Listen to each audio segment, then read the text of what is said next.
Jambo la kwanza la kufanya ni kwamba maintain status quo, usishushe viwango.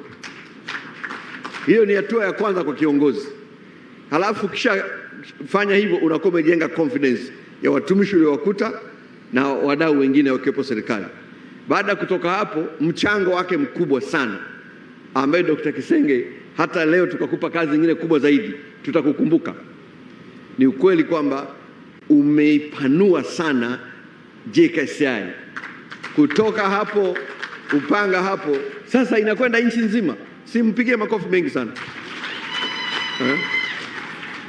Lakini mimi alichonifurahisha kikubwa sana ni expanding without compromising the quality of this very important institute. Kwa sababu na nilikuwa namuuliza wakati nimefika hapa, namuuliza hii upanuzi hautatupelekea ku dilute ubora, kwa sababu mimi ni mtu kwenye sekta ya elimu. Kule kwetu kwenye elimu tunapojifunza, there is always a competition kati ya wingi na ubora. Kuna ushindani mkubwa sana, na usipokuwa makini wingi unashinda ubora. Lakini utaratibu mzuri ni kwamba wingi uendane na ubora, na nyie ndicho ambacho mmefanya katika kituo hiki. Kwa hiyo hongera sana daktari, hongereni sana management, hongereni sana watumishi wote, madaktari, manesi. Lakini mlichonifurahisha kikubwa ni kwamba mnamfundisha kila mtu aliyopo katika JKCI ajifunze kuokoa maisha ya binadamu. So you guys mna a lot of unique attributes ambazo ni za kwenu peke yenu, na kwa hilo kwa kweli Mungu aendelee kuwalinda na kuwabariki sana. Ili tukio hapa nyie mnaweza mkaliona ni tukio tu la kuzindua kituo chenu, lakini sisi ambao ni viongozi wenu mliotukabidhi dhamana ya kuwapeni maono ya nchi leo na miaka mingi ijayo, tunalitafsiri tukio hili katika maeneo makubwa matatu.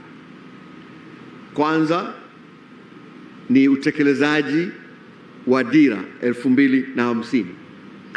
Kwa hiyo Dr. Kisenge, uandike vizuri kwenye diary yako kwamba rasmi JKCI ilianza kutekeleza dira 2050 tarehe 10 Julai mwaka 2026 kwa kuzindua kituo chenu kipya hapa Temeke mnakojiita DA Group. Afya inaanza na kuzuia magonjwa, haianzi na kutibu.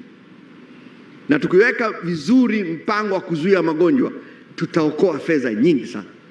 Na ndio maana katika utaratibu wenu mlijiwekea, mmejikita sana kwenye kutoa elimu ya afya. Ni jambo jema, tuendelee hivyo kwa sababu hiyo ni hatua muhimu sana. Natampongeza Mheshimiwa Mchengerwa kwa kuwa waziri wa afya na sio waziri wa tiba. Hili ni jambo jema sana.